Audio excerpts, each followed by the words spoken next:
Hello, welcome back to another episode of the Steebee Weebee Show. This episode is sponsored by Scent Bird.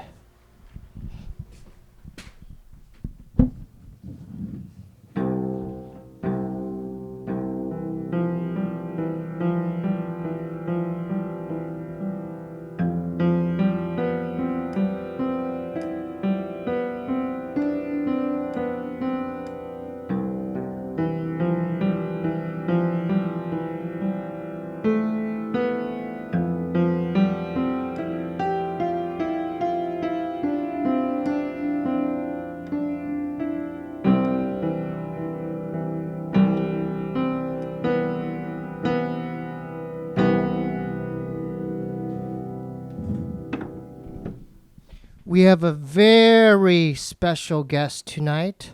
Please welcome producer, rapper, and all-around awesome recording artist, the Grouch. Thank you. Thanks for having me. Yeah, man, Kinda I've been really looking forward to this. Yeah, me too. I'm a fan, man. Oh, thank you, brother. Glad to hear it. First thing, I have to tell you how I discovered you in Arizona, mid-90s. My homeboy Mestizo, we were just getting into just rap and discovering groups.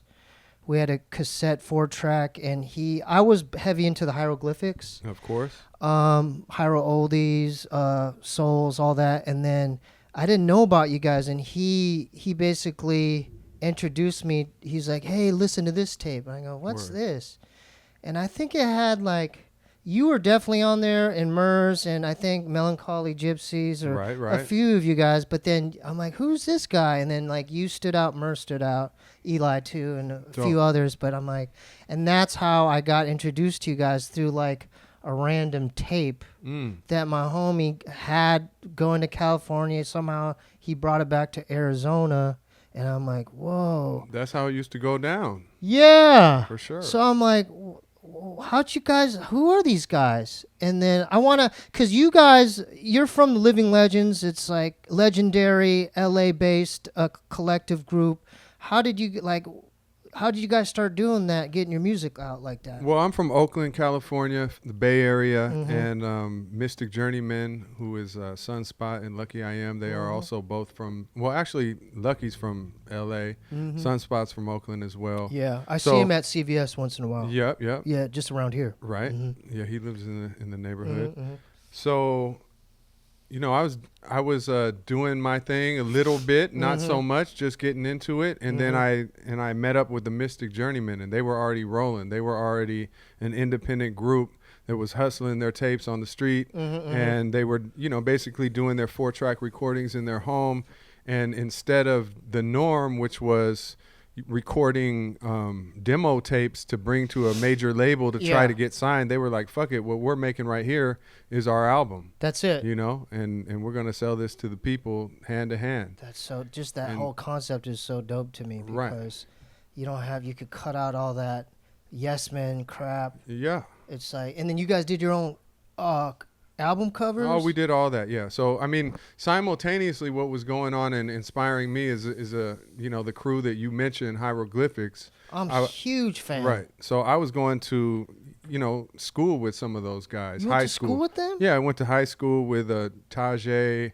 I went with Latif from Quantum. Yeah. And then also Casual and Opio, from junior high through high school. That's so crazy. And so I didn't, I used to just see them around as junior high kids playing football and, things like that. What? And then as we got to high school, I heard this crew, Hieroglyphics. I heard about them, and then I got the tape passed around to me, and I was like, holy shit, this is dope. This is, something that before that, it was mostly West Coast was a lot of gangster rap and Too Short, and I love all that shit. Shout out to Too Short. For sure. That's what I came up on. Short was like the god of the Bay. But then when Hyro came out, it was kind of like, whoa, that's something closer to home. Even, something I can relate to even more. Their production, that's one thing that stood out, is their production. Yep. I'm like, whoa, this is different than any other production out there because of their their like lo-fi, like crunchy break beats, and they're really obscure jazz samples. Yep, for sure. So I was like, I remember they were like heroes to me. Like when I got 93 to Infinity, I would just like look at like, I would read all of the liner notes and I'd be like, who are these guys? You know? Yeah. And I was like, but continue on, Okay, because so, I'm a huge fan of just the whole thing. Yeah. So what was happening was I was seeing them, you know, do their thing on the underground level, tapes getting passed around, shows happening throughout the city. That's dope. And then all of a sudden it went to that next level when they got on TV and the radio. Yo MTV. Yo MTV Raps, and they were on Rap City. And so I was like, holy shit, these guys that I'm going to high school with have made it, you know, they're signed to Jive. And so that was like inspiration on that level, and they had done it. They had gone and signed to the major record label. For sure.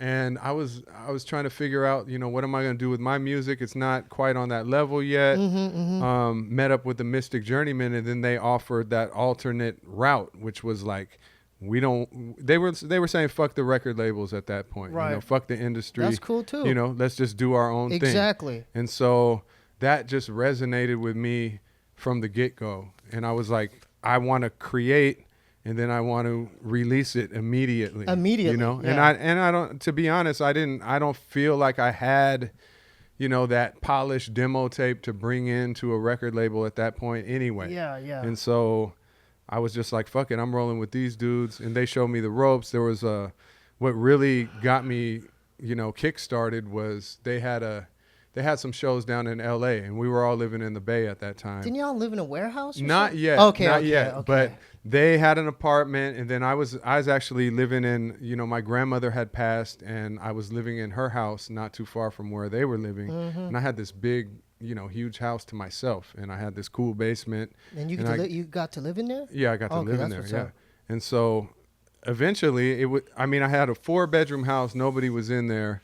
And I had this huge basement that I set up the studio in below. So sick. And I started meeting up with all these guys, and I want to be creative with them. So I told them they could come stay over there at one point and just record and just be family. Yeah. And so there was one time when they had shows down in L.A. and they left for L.A.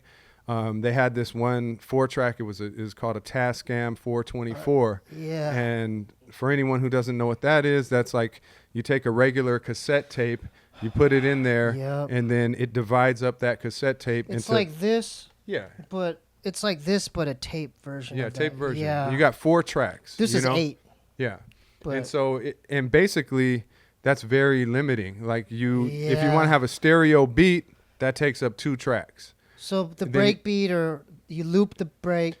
Well, yeah, we were doing, you know, sampling and looping the break and making the beat on an outside source, which was like an ASR-10 at the time. Yeah. And then we make the beat on that, and then we record it into the 4-track, and that would take up 2 of the tracks, and we'd have 2 tracks left. 2 vocals. To do 1 for main vocals and 1 for backups. Yeah, for the ad-libs. Yeah. You know, and then it was kind of like, you know, you couldn't cut and paste or any of that kind of stuff. Yeah. You know, you had to seam it all together. But it worked. It worked. I still dig a lot of those. Yeah. Because you guys have like old stuff that you put out, right? For sure. Yeah. But I like that style of recording. Yeah, it's actually fun. I mean, to be limited is, you know, I feel like it sparks some sort of creativity. No, I hear you. I hear you. You mentioned the ASR-10, and I wanted to talk about. Yeah, because that's your production tool of choice. Why did you get that particular machine? I mean, yeah, we're going way back with all this. But I love it though, because I have samplers, and you guys inspired me to like do my own beats. As well. Well, you know, we'll take it back to the dinosaur age and say that, you know, this is a time when you didn't have a cell phone, when you couldn't get an app to make beats on your cell phone. Yeah. You didn't have an iPad. You know, if you're lucky, you had like a home computer, but they still hadn't figured out. I'm not sure when Pro Tools came out or all these programs, but they weren't catered to making beats. And so these samplers is what people were using. And so as I was getting into it and trying to find out how do you make a beat? You know, I would hear like, or how are these guys Hyro making their beats? You know, or how are the people in our area making their beats? And so I started to learn about the machines, and they would say, so and so has a SP-1200 at his crib, and so and so has a ASR-10 at his crib. And so we find out like the names of the machines. If you're like at that time, we were lucky to be in the presence of one of those machines. You know, like there was maybe like 10 or 15 people who were trying to make hip hop in the whole Bay Area. Oh, what year was this? This is 90. I'm saying, okay, maybe there's more than that, but I'm saying in my realm, in my world, small. It's like, oh, A+ has an ASR-10 in his crib. Right. It's like you start to find out who has them, and it's very few and far between, because these machines cost like 3 G's. 3 G's? They're not cheap. 2, 3 G's. And we're like teenagers. And I'm like, how in the hell am I ever going to get that? Because $2,500 to me at that time was like 10 G's. That's a lot of money. To even think about. Yeah. So how did you get yours? So what I did was somehow I was able to get like a credit card. The day that I got my credit card, I went and maxed out the whole credit card on this ASR-10. And I was in debt from the get-go. Hey, it was a worthwhile investment in my book. Yeah. That's a worthwhile investment, because you could spend money on stupid crap, but you chose to invest in something that you would utilize for your craft. Yep, and it came back to pay itself off for sure. You still using it? I still have it. I bought a couple more recently, because now you can pick them up for like $250. Oh, you can? Yeah, if you hustle and look for them. So it's a sampler too? It's a sampler. It's a keyboard. How do you sample on the keys? It's got no sounds in it. Like it comes with no sounds in it, but it has a keyboard. And so you take a outside source. What we were using was record players. Yeah. And we put it into the input of the sampler. The sampler has very limited amount of time. Like it comes stock with like 30 seconds. Okay. So you had which was a lot, because the SP-1200 has like 9 or 10 seconds. Oh, jeez. Okay. And so you have like on certain samplers, you're working with 9 or 10 seconds to get all the sounds to make a beat into it. And so what you're doing is listening to records and saying, ooh, there's a snare. And then you you chop it up like that? Yeah. Press the sample, get one snare in. Then you play the record some more. Ooh, there's a little hi-hat riff. Like, then you put that in. And then you like collect your 8 to 10 sounds or whatever you have. Yeah.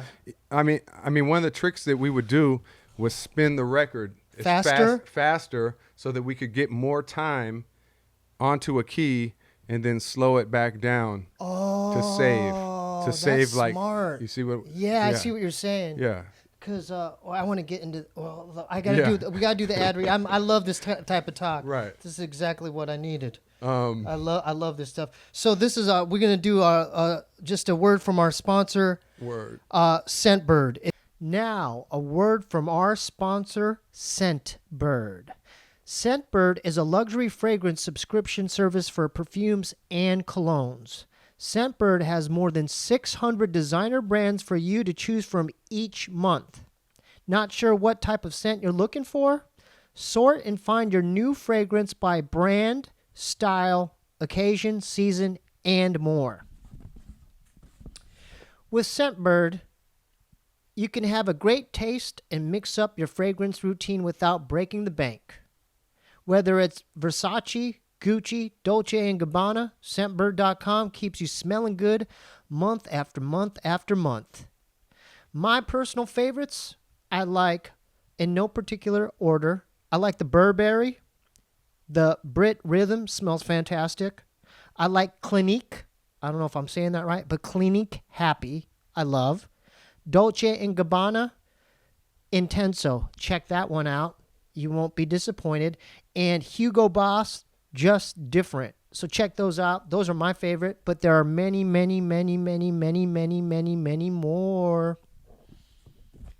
Go to scentbird.com/Steebee. Use my code Steebee, STEEBEE, for 30% off your first month. Again, go to scentbird.com/Steebee. Use my code STEEBEE for 30% off your first month. And with an exclusive offer just for our listeners, you can get 30% off your first month today. That's only $10 for your first fragrance. Again, and with an exclusive offer just for our listeners, that's you, hopefully, you could get 30% off your first month today. That's only $10 off your first fragrance.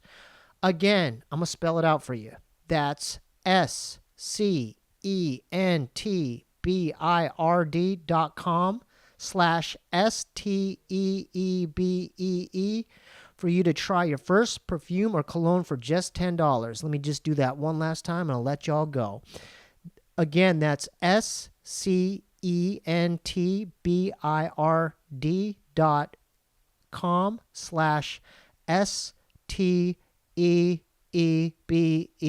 for you to try your first perfume or cologne for just $10. Sign up today. You won't be disappointed. Smell fresh like me. It's interesting talk. Fantastic. So this is a sampler. Wait, I want to say one thing. Okay. I'm signed up for Scentbird. Oh, there you go. That's what's up. And That's what's up. It's so strange because on the way here, I was getting ready. I was like putting on deodorant, brushing my teeth. Yeah. And I knocked one of my Scentbirds off of the counter and it broke in the sink. Oh. And that's just weird. Yeah, That's the sponsor when I get here. So you with Scentbird? Yeah, I have. There you go. I The got Grouch Scentbird. himself is with Scentbird. Right. Yeah. Okay. You smell great, one. too. Thank you, brother. You smell great. Thank you. It's just fresh. Yeah. Okay, that's great. Thanks for adding that. So this is, I still utilize this. Mm-hmm. Is this similar to ASR-10? Each button you could sample stuff onto. Right. That's a SP303. Yeah. Is that what Madlib uses? Yeah. Or I'm has been known I'm to never use? getting rid of this. Right. This is my baby. That's a more drum machine style of sampler right there, but the concept is very similar. Yeah. Yeah. So It's I like, loop on 4. I would loop a break. Mm-hmm. And then these other ones, I would get different samples, and they would be like a collage. Yeah. Yeah. So you put them together, bang them together. Yeah. I love it. Yeah. But the only difference with like the ASR-10 has like a whole keyboard. So like you would be able to play all those samples in different speeds, and you could lay them out all across the pads. And I'm still nervous you're here, man, because I'm a big fan. Like your music has resonated me throughout the years. I really even enjoy your earlier works. Can we talk about your very first project that you ever put out? Okay, well that goes back to a story that I had already started, and that was when I didn't complete it. The Mystic Journeymen were going down to LA to have a show. Yeah. And they left me with the 4-track, and they said, bro, by the time we get back from this trip, you better have an album together. And so the pressure's so on. I had the pressure. I had like a week or so with all the equipment, before I even had my own equipment. Started writing, started recording. Yeah. It was a challenge too. Yeah, hell yeah, and so is. it wasn't, they weren't like seriously going to do anything if I didn't have it done, but they put that challenge out there on my plate, and I was like, man, let me do this. It inspired me. And so I recorded Don't Talk to Me. Great, dude. Yeah. Great album. Pretty much. Great album. Thank you, bro. Great album. I honestly. The DMV song. I honestly can't listen to that so much anymore because I just feel I don't want to shit on my own stuff. No, please don't. But it's so old. No, this is the thing. You as an artist, because I know you're harsh on your own art, right? Right, for sure. But to other people, man, you don't realize how much of an impact that project had on other people. Well, that's why I keep it out there because it's like there's some people who that's their favorite project, and then there's some people who are like, I only like your new stuff, or I only like your middle works, or everybody has a different opinion, and hopefully somebody can feel part of my catalog. I want to get into your catalog too, because a lot of these, like rap now, the cats like release one single, or it's like I always love looking at the whole piece. Yeah, De La Soul's Dead. Right. Midnight Marauders. Classics. 93 to Infinity, No Need for Alarm. You have full albums, but dating back from the 90s. How many albums have you recorded? To be honest, I don't even know. I need to count them again. But No, seriously. But that's think, why I dig you, man. I think it's like 13 solo albums, and then I have like a bunch of Grouch and Eli projects, and I have, Zion I and the Grouch, and then counts. I have Living Legends, So that's spanning. I'm thinking 50 or not that many, but like I'm part of like 25 to 30 maybe projects. But you alone, just you solo, you got a grip. Yeah. Like what? How does one do? How do you motivate yourself to?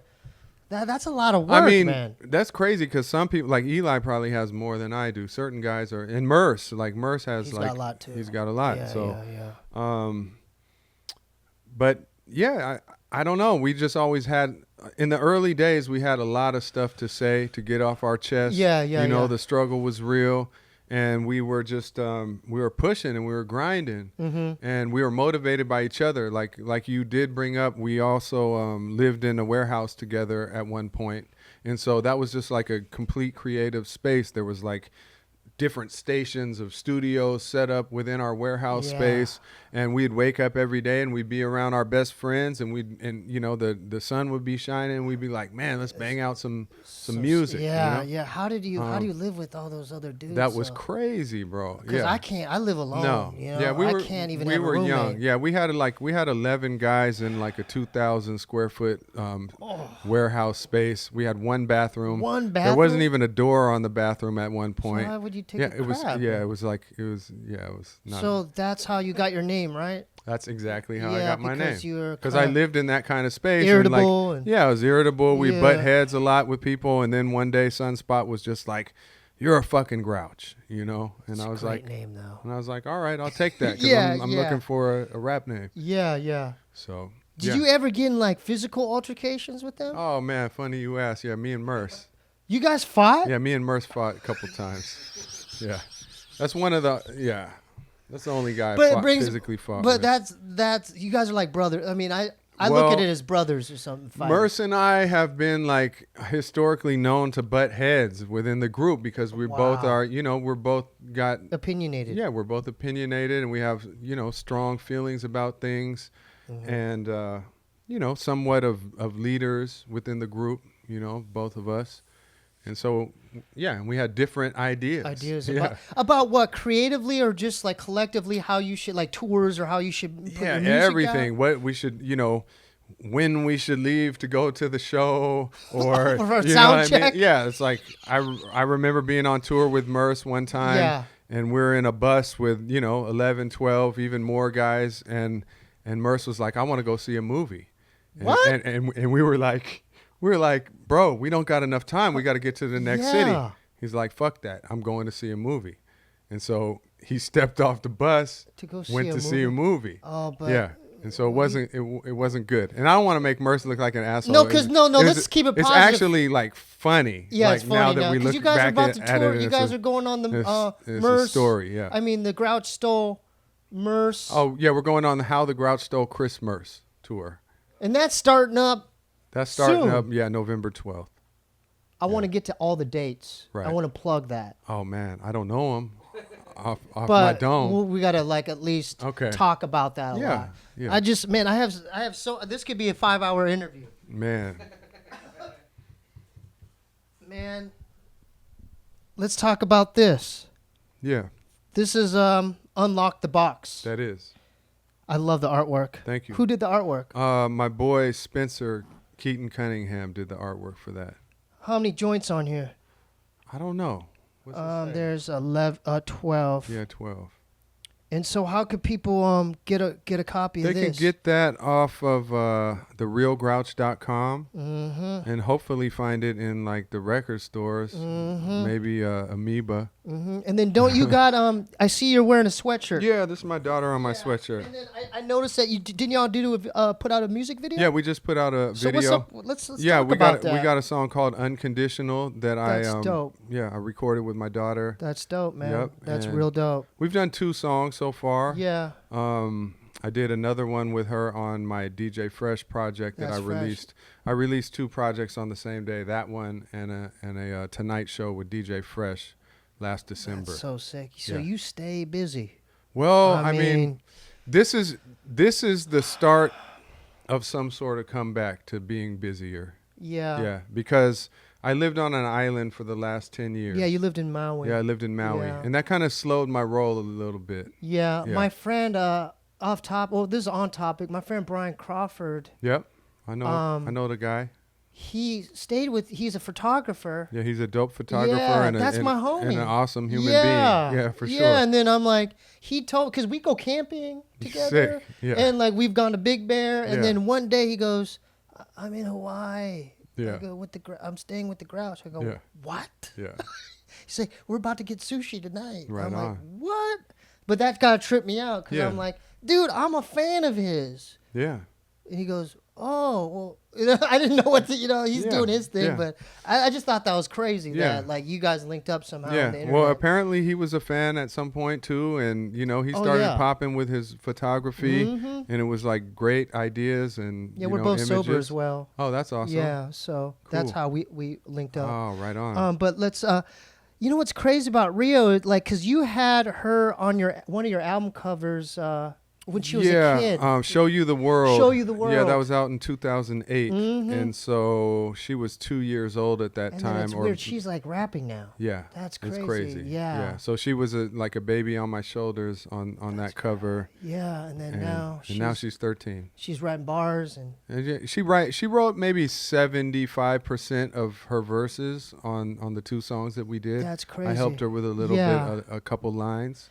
Now, is it like because I'm trying to, like, you have to put yourself in the position of, like, Grouch being your father, So she was probably around music growing up. Yeah, she's around it so much. She loves music. She's very opinionated about music now. Yeah. What kinds of stuff? Like, she likes Black Alicious, right? Too. Well, okay. To be honest, because you mentioned something. She did something live, like she did alphabet aerobics. Yeah, alphabet aerobics. Yeah.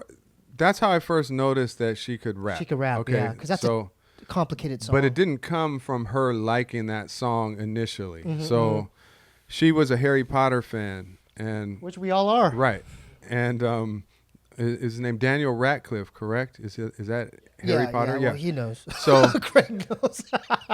I just didn't want to say it wrong. Okay, I'm pretty sure that was it. But he was on one of those late night talk shows one night, and he recited alphabet aerobics. Oh. Yeah. And so my daughter saw that. And she was inspired because it was Harry Potter rapping, you know? Oh, right. And so she learned the song from watching that episode of one of those late night shows with Harry Potter. Yeah. And then she started to like say the lyrics, and I was like, that's Daddy's friend who wrote the real song. Yeah. And I had to like give her a little lesson on Black Alicious, and that's cool. And then we pulled out the beat, and then she really learned it. And she got it down.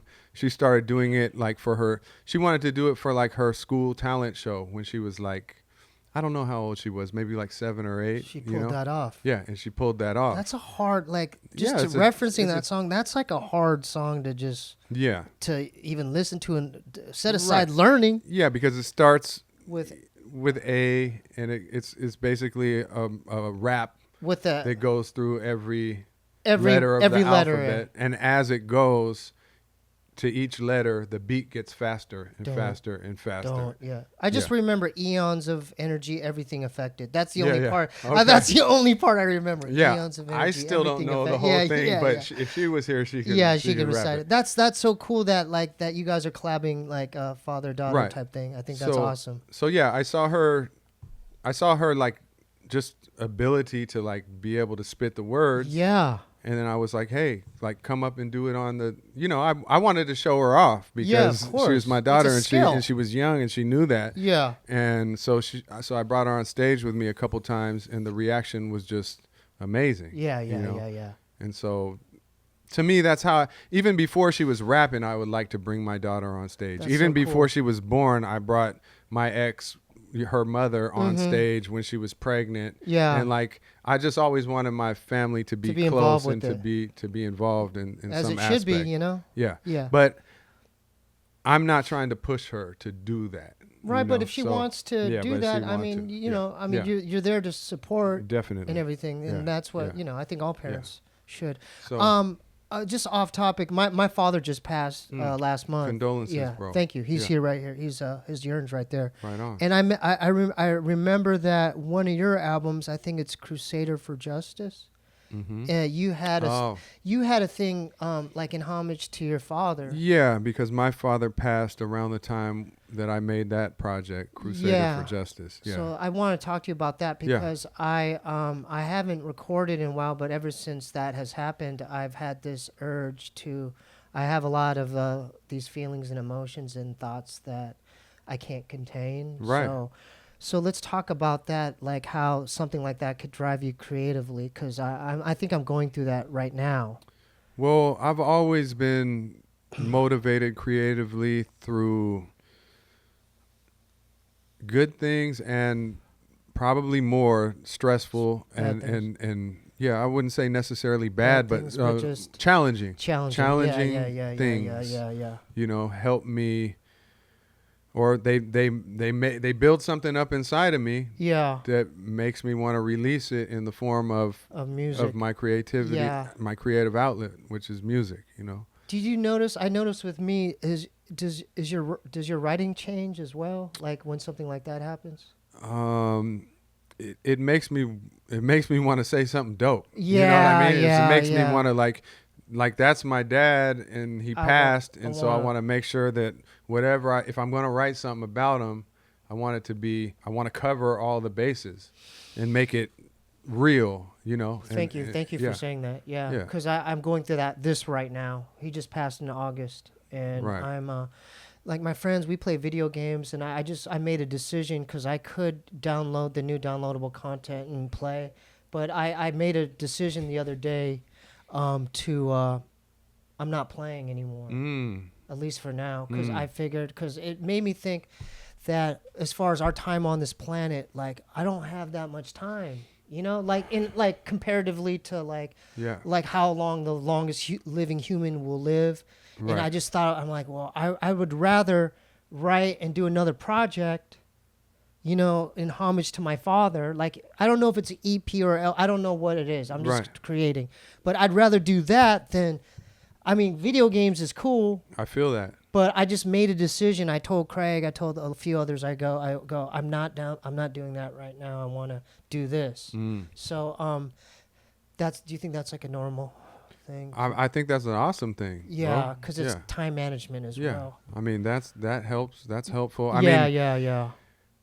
I can't always stay creating all the time, but when I get a message like that says like, well, let me put down this and focus on this, then that's the time that it might come to you. You know what I mean? What do you mean by message though? Is it when you say is it from the universe or? I mean, you tell me. You tell me. No, I don't know where. Because I have a story too. I mean, there's thoughts, there's messages, I think all that stuff is intertwined. Like the thoughts that you get and the experiences that you have and your feelings inside. I mean, it's all connected. Yeah. You know. Yeah.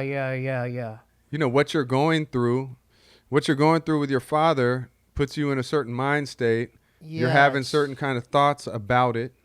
Oh yeah, of course. I'm just reflecting like what he stood for, his time on like the time spent, like him providing for all of us, like the sacrifices he's made for the family, what my mom's going through, and then what's she gonna do now? And then in turn, it makes you think, what am I doing right now? What am I doing? Yeah, I think that's what's happening. Yeah.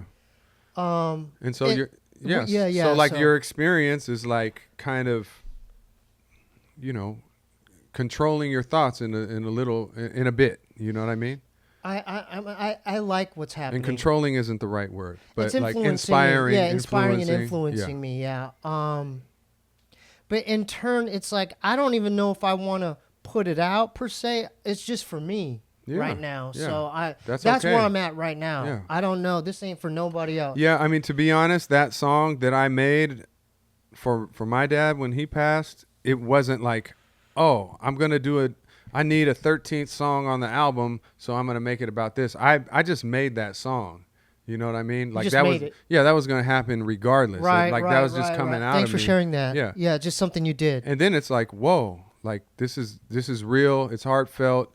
It sounds good. Mm-hmm. I can put it on this album and like share it with other people too. And then not only that, you actually made a piece of, like, you had a picture with him in your liner notes as well. So I thought that was real cool for you to do. Oh, thanks, man. Yeah. And he was a jazz musician? Yeah, he was a musician, blues, jazzy musician. Yeah, he played the piano. That's like, crazy. Really dope. And harmonica. Do you think you get a lot of of that? It's in your blood then? It's in my blood because, to be honest, I was not raised by him in the same household.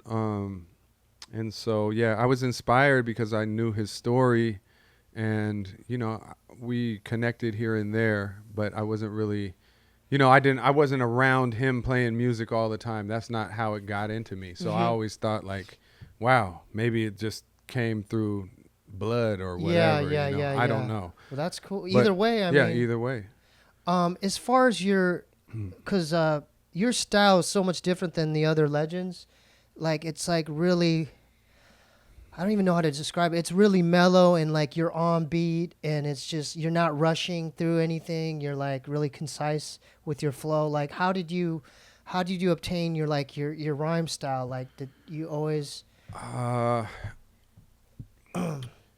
think that part of it comes from Too Short, to be honest. Oh, okay. Because he's very basic with his rhyme scheme. Mm-hmm. I think, you know, I mean, if you listen to it, but that's a dope kind of reference point though as well. Because it's like my stuff doesn't sound like anywhere near his, I don't think, but just speaking on someone who was a big influence in the city that I grew up in, and so that's someone I listened to like all the time, all as a child, and so I don't know. For some reason, I just like the way he approached the beats. Never double timing, and just, you know, able to use basic words and tell these stories that are very vivid. His were about girls and cars and pimping, but they were very vivid, and they were just using basic language and, you know, simpler rhyme schemes than other people. And so I never like, I didn't think about that till later on either. Okay. Like I never said, "Oh, I like how he's doing it. I'm gonna try to rhyme like that." I just think it naturally influenced me. Yeah. And aside from that, when I started rapping, I don't know any musical instruments. I didn't before I started rapping, and I'm a white dude. I feel like I was born rhythmically challenged, and so. I mean, honestly, yeah. So how would so my whole shit was like, I'm just gonna keep it simple and do what I have figured out how to do. Like, and then coming up as a white rapper per se, like, because this is like before even Eminem, wouldn't you say? Well, I'm sure Eminem was already going in his Detroit, in his area doing his underground thing. But this is just around the same time. Yeah, around the same time. I mean, there was white rappers before me and Eminem, you know. Yeah, but you know, coming out of Oakland, California, and him coming out of Detroit, like when I watched the movie that he made about 8 Mile. Yeah, 8 Mile. Yeah. I mean, it's like I experienced very similar things. Like would they throw stuff on? Yeah, they definitely. I've gotten stuff thrown at me. I'm mostly, but I've also got mostly love. I've definitely got more love than things thrown at me. And you know, when I started, I would be one white guy in a room with all black guys, you know what I mean? Like that's how it was. That's just my experience, and so that's how the shows were when I started.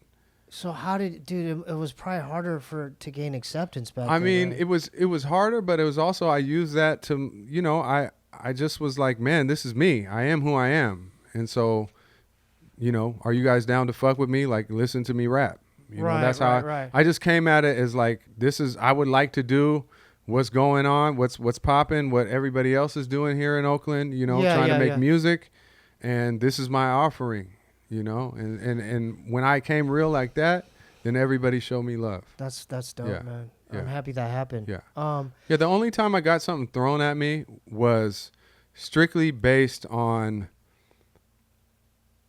you know, the crowd not being familiar with seeing a white rapper before, and before I even open my mouth, people were like, "Oh, what is this?" You know? Right. And then I had my homeboys came up, defended me, said, "Hey, listen to him spit," and then I did it, and then once I they got start love. listening, Yeah, once they start listening, whoa, they're like, is "Oh, dope." yeah, exactly." Yeah. Okay. Yeah.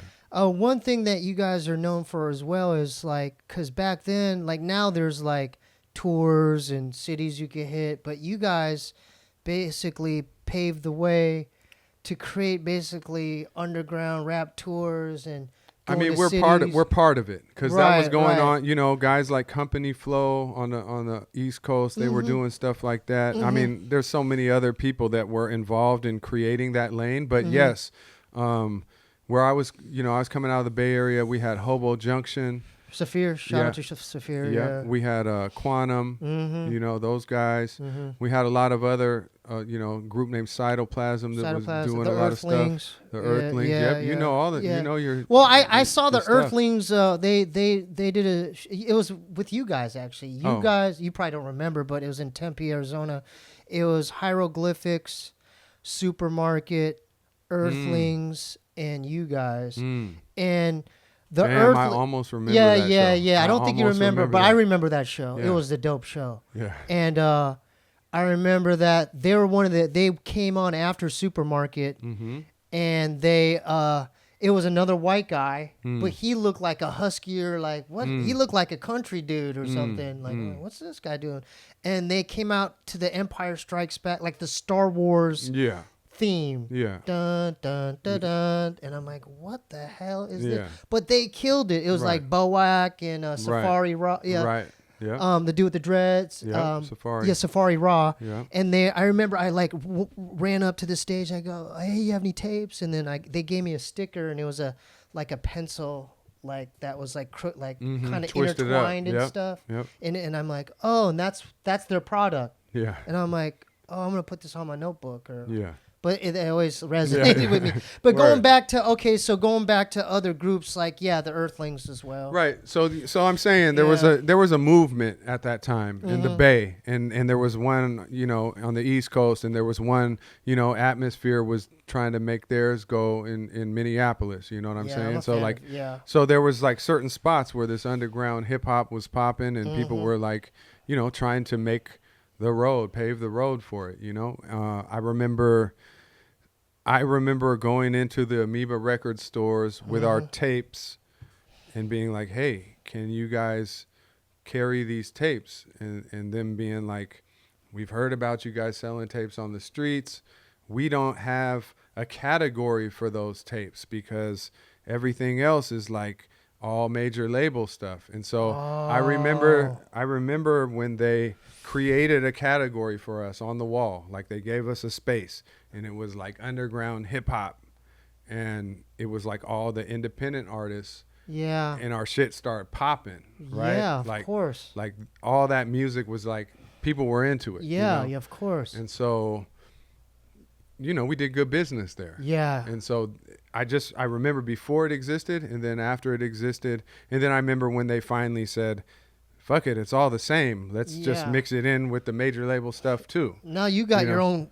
Yeah, you now have everybody your own has category. Yeah. But I worked there, by the way, and they changed it to the homegrown section. Oh, homegrown. Yeah, homegrown section. Which one? The one here. Oh, the one here. Yeah, I did see you walking there. Okay. Yeah. Right on. I was always afraid to say hi. I mean, Sunspot.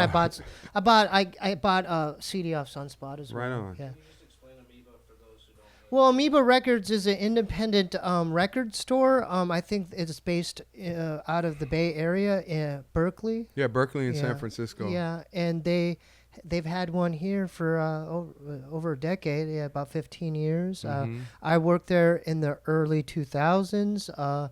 They really support independent music. Probably the biggest independent record store left at this point. And it's weird because you mentioned Atmosphere, and rest in peace, Idea. For sure. But I was at. Do you remember a place called Spaceland? I don't. Well, I do remember that place. It was like kind of a ravey kind of place. Yeah, it was kind of a rave. They do Hollywood. in Hollywood and more going towards Silver Lake. I do remember that. Yeah. So I went there to see Idea and Abilities, and then I saw that's how I discovered Slug.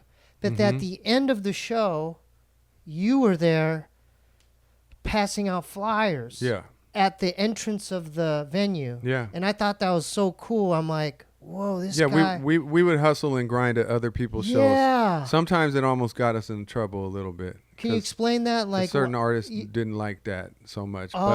But usually it was cool. Yeah, it was cool. But I thought it was brilliant because I'm like, oh, that's smart because the people that are at this show might be interested in your show as well. Well, where that came from was exactly. But as far as us doing that practice, it came from taking trips overseas. So to Japan?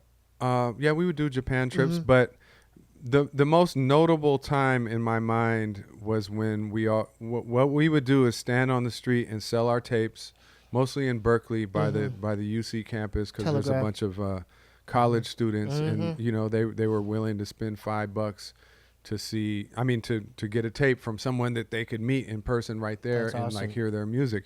Back when that was not a common practice, you know. Nowadays, someone tries to sell you a CD on the street, they don't really get that much time a day. But at the time that we were doing it, people were like amazed. They were like, "What? This is," because we come out there with a little, you know, a little boom box, and play our shit. That's cool. And then they listen. They like, "This is you," you know, and they'd be excited to support us. So what we would do is stand. This came from Mystic Journeyman, but we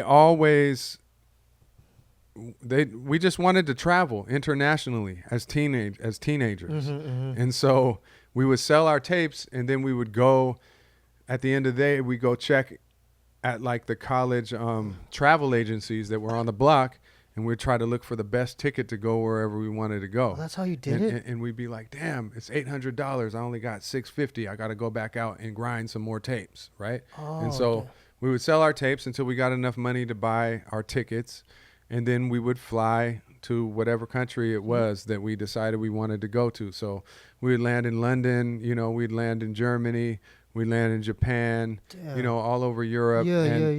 And because there was no internet at that time where you could just take your song, upload it, and have it be worldwide in an instant. So in order for us to like spread our word, because we weren't getting talked about in the source or on TV or on radio, we had to physically go to the place, take a plane, and show up. That's crazy, and man. that's how we spread the word. Wow, dude. So I remember, you know, we all love the Far Side, and the Far Side did it. Right. Shout out to Fat Lip. You're still welcome here on the Steebee Weebee Show. Still, that sounds like he did something wrong. No. He we're trying to get him to come. Yeah. Okay, but cool. Please, Fat Lip, we would love you here on the show. Yeah. But continue with the Far Side. So we were definitely inspired by them, and we love their music, but they were on a label, and so they were getting played on the radio, and so their shit was known, and they had tours through Europe, and we didn't. And so we would fly to Europe, and we would just kind of follow their tour and say like, oh, Far Side is in Amsterdam tonight. We're going to Amsterdam, and we're going to stand out front and grind our tapes and rap. That's smart. And, you know, because that's our lane, you know, and I remember showing up, you know, because the Far Side, they knew Sunspot and Lucky from, they knew Lucky, I think, from they're LA. based out of Hollywood, too. Yeah, so it's like, but they knew that we were underground and not signed and independent and pretty broke. And so they'd see us in a place like Amsterdam, and they'd be like, holy shit, what are you guys doing here? You know? And so there's a couple of times I think that they showed us some love, and we were able to like go open for them in a couple shows, and you know. Oh, that's so dope. Yeah, so that's how we spread, you know, our word. That's just hearing those stories, man. Like, I have a lot of respect for that, because now, like, I think cats are spoiled. Like, I mean, it's just a different well, different they don't world have to go anywhere. Yeah, they could just stay and boop, upload, and see. Yeah, put their stuff on SoundCloud. But we can do that bubble. too. We can do that too now. Yeah. Right. I don't know. And there's so many more people doing it that let's talk about it makes that. it a little bit like, challenging. How's it changed now? Because I know technology has allowed a lot more people to do music. I mean, in general. In my opinion, I think everybody has music inside of them. And I think music is just like another creative way to express yourself. And so is cooking. Everybody cooks, you know what I mean? Or not everybody, but a lot of most people, yeah. You know what I'm saying? I think that somewhere inside every human being, there's a musical expression wanting to come out. Okay. You know? Yeah, yeah. Or maybe not. I'm just saying, like, the potential is there. Okay, you know what I mean? Right, so right. I don't think a lot of people. I feel like a lot of people are talking shit about how many people are making music now. Like it was like a special club only for certain people. For people, yeah. Yeah, and I'm like, really? Why? Because you had access to the studios before, or you were signed to a label before. Yeah. You know, you're just another person. We're all human beings. I think they're mostly commenting. My stance was it's just not that. It's like more of like not like maybe oversaturation because there's so much stuff out there. That's what I was commenting. It is oversaturation, and it changes it, and it makes it. You know, I think it makes it harder for me. I think it makes it harder for me in a certain aspect. You know.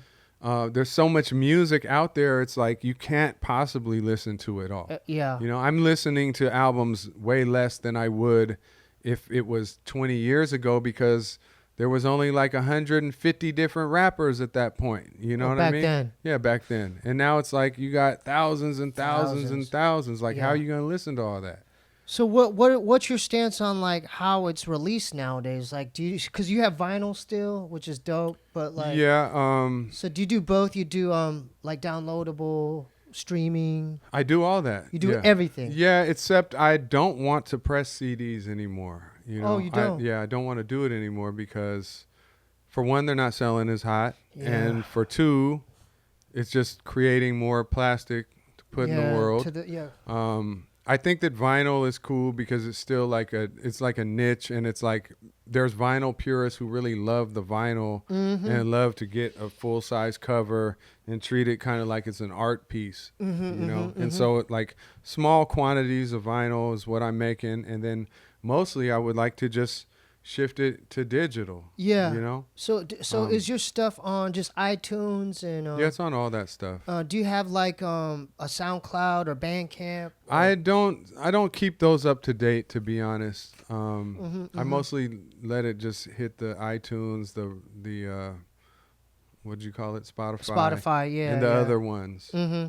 As far as making money off the music, so do you have to kind of quote unquote tour now? Or you always had to, right? But well, this is the deal. Like when I was during those good Amoeba days, I was making my living off selling CDs. Yeah. Right. Like I would hit, you know. This is our thing, is that one of the reasons why we created so much is because we weren't selling 100,000 units of each CD. Yeah. So we were like, okay, maybe we're only selling 10,000 units. Yeah. So maybe we need to have 10 different CDs and we can sell 100,000 units. Yeah. So when I would go into Amoeba Records to sell my CDs, I'm selling 8 different titles. You know, if they need to buy, you know, when our stuff was popping, we're in there selling 50 or 100 units of each title. You know, and we're selling those for $10 or $11 a piece. I'm in my early 20s, and I'm walking out of Amoeba with a nice size check. Then I'm going to the San Francisco Amoeba doing the same thing. Then I'm going to LA. I'm doing the same thing. I'm like early 20s, and I'm getting G's from these different stores. Then I'm putting it in, you know, certain independent distribution companies and doing the same thing. Oh, that's dope. And I'm just like, I'm living good, and I'm thinking like. I'm thinking this is going to last forever and get more and more and more and more. Lucrative, yeah. But as time went on, I mean, it did go like that for a long time, and I kept building my titles, and I did, you know, it meant more money, and it meant, you know, a good living at that point. Yeah. But as time went on, you know, those titles, they slow down, and then the world changes. Yeah. And I'm not selling as many. You know, on the release of a project, it's just way less than it used to be. Right. And then you get into that, like now you got to tour a little bit more. Back then, I toured for fun. You know, it made money, but I did it for fun. Yeah. And then later on, it got to be like, oh, you got to add more tours because the CDs and the music sales are lower than what they used to be. Damn, Yeah. man. So you just adapted. That's all. You're yeah, adapting. just You're adapted. adapting, But yeah. I still, I was never like business motivated. Like I was able to make my music because I wanted to make the music. Yeah, that you I'm wanted creating from the heart. I'm Mhm. doing what I like to do, and I've been fortunate. Mm-hmm. You know, so I didn't make my decisions based on money. Otherwise, I wouldn't have moved to Maui for 10 years. Right. You know, and because that slowed my career a little bit. But you're- I don't regret it at all. It was like one of the best decisions I made in my entire relaxing life. as well, Well, it was so relaxing. It was perfect place for me to raise my daughter. Perfect, yeah. Great And environment. just grow my family and like figure out other things in life. I love Hawaii, man. Yeah, me too. Yeah, I love it. Yeah. People who haven't been there, they don't know. It's just once you step foot I off mean, the airplane, you just feel it. Most people, You can breathe. You go, most people "Oh, can feel that. Oh, I feel great. Yeah. Oh man, it's chill. Yeah, you yeah, know, yeah. You know how here you're like, oh, I got. You're like, oh, I got. Well, do this, I gotta do this, it's I the gotta do opposite there. Yeah. Well, it's the opposite of LA and Hawaii in the sense that if you're speeding and driving around fast, you're the asshole, not the other way around. When you're here and you're going slow, everybody's honking at you. That's a good analogy. When you don't step on the gas pedal as soon as the light turns green, you're getting like, honked at. Hurry up. You know, But if you're acting like that guy that's rushing around in Hawaii, they're like, "What the fuck is wrong with you, bro?" Yeah, you know? gotta chill. Yeah. If you're flossing and driving around in Benzes in Hawaii and acting like, like wearing all these, designer clothes and stuff, they're like, "Why is that dude doing that?" You know what I mean?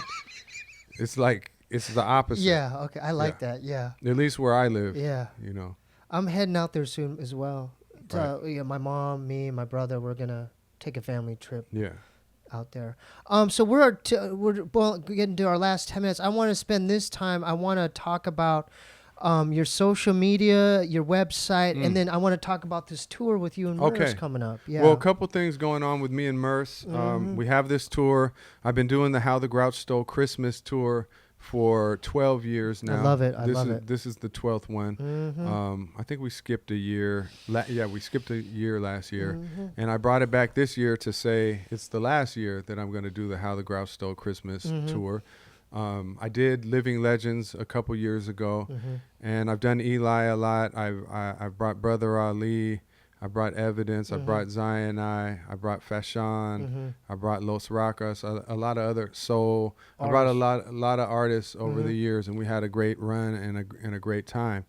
I never brought Murs before. I love it. Yeah, so Murs hit me up earlier this year, and I say those couple things about Murs earlier in this interview, and I say them jokingly, and we were both younger. And we all know you're brothers, man. Yeah, we're brothers, and as we've grown in life and gone through our family experiences, we've just become closer and closer and be able to see eye to eye, over the years. Even though we haven't spent so much time in the last decade together, we would see each other at certain events, and we'd talk about what's going on with our lives, and we'd be like this. Yeah, I feel you, brother. Yeah, you know what I mean? Yeah.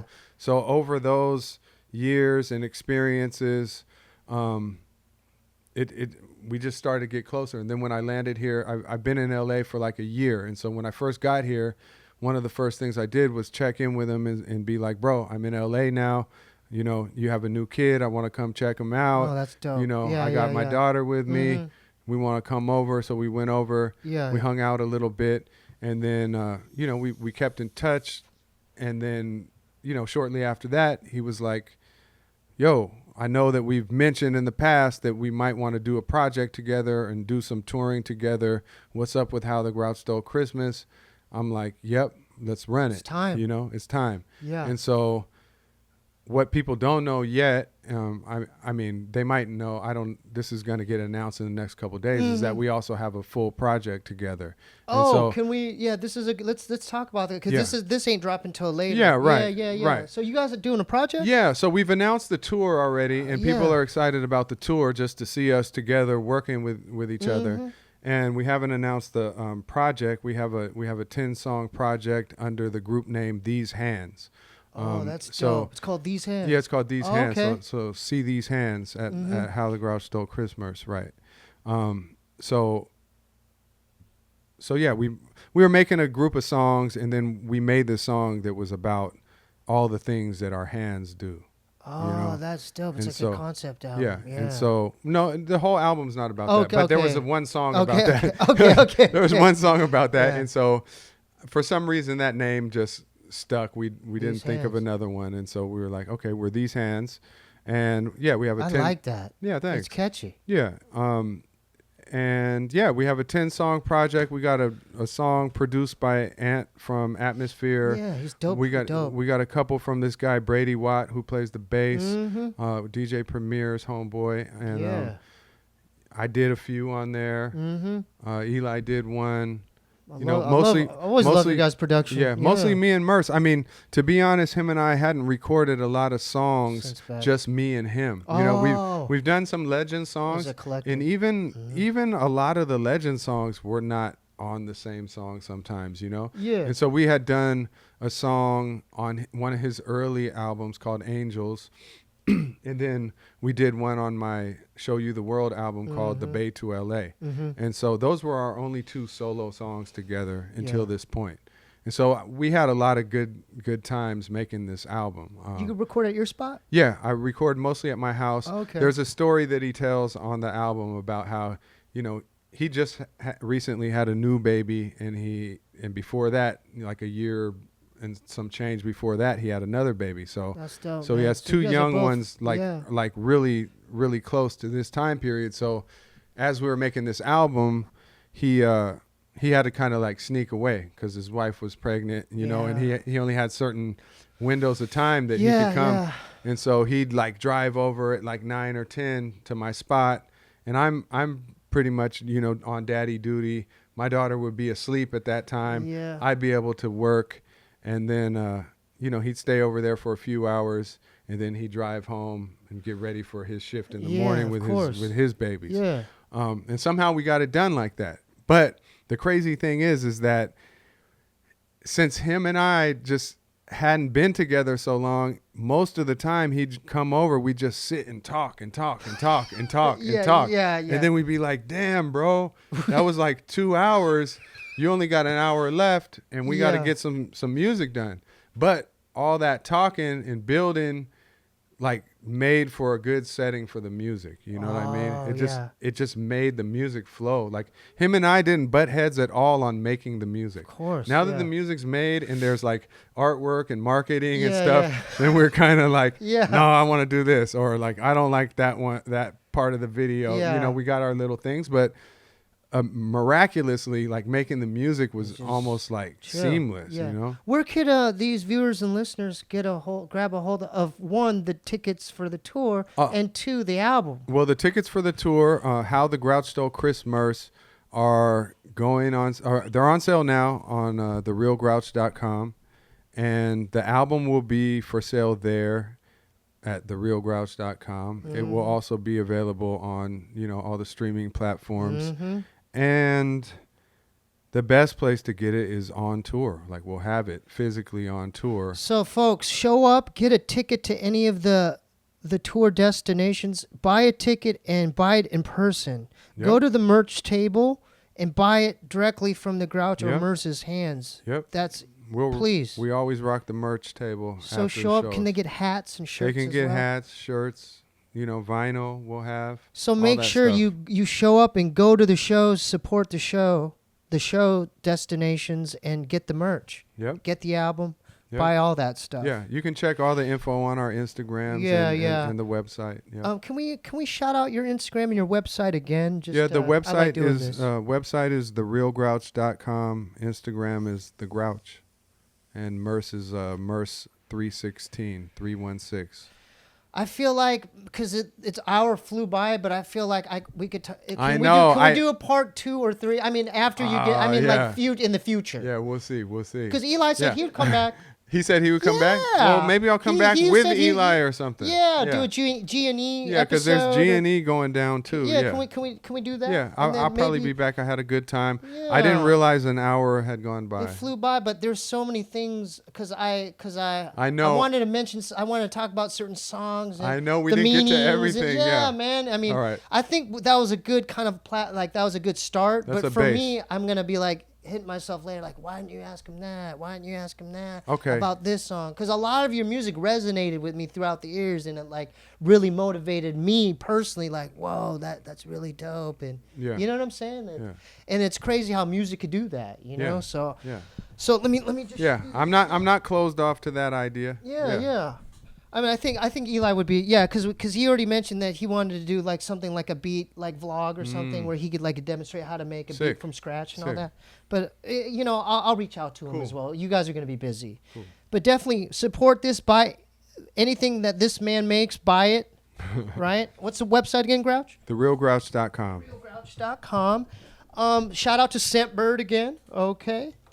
And we have just a couple announcements. There's no Little Ray's World this week. Next week, there'll be one.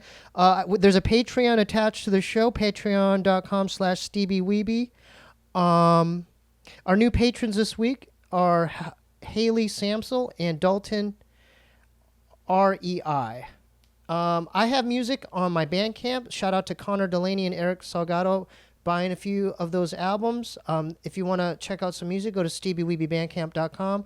I also have a website where everything's connected to it, SteebieWeebieShow.com, www.SteebieWeebieShow.com. If you want to follow the Instagram, it's Instagram/QUANGOU. There's a new vlog series, right, Craig, called Steebee on the Streety, where I go on the streets and I do street interviews, and people seem to like it, so look out for more of those.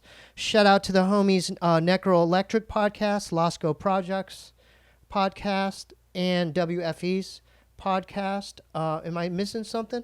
No, I think that's pretty much all of it. That's pretty much all of it. There's, and Your P.O. box you did. oh, I have a new, I have a P.O. Box vlog called Steebie's P.O. Box where people send in packages. I have to show you this mixing board after Cool. this. Yeah, if you want to send in packages, send your packages to 1425 North Cherokee Avenue, P.O. Box 1391, LA, California 90093. Grouch, it was an honor to have you. Peace. Hey, good luck on your tour, and Thank we're you. looking to hearing new music coming from you. Well, it's Definitely coming. go to the tour and support this man and Murs. Definitely buy your tickets today, Thank you. okay? And buy his music and all of the legends' music as well. Thank you, Steve. Okay, thank you. All right, with that being said, we're out of here. Peace. Thank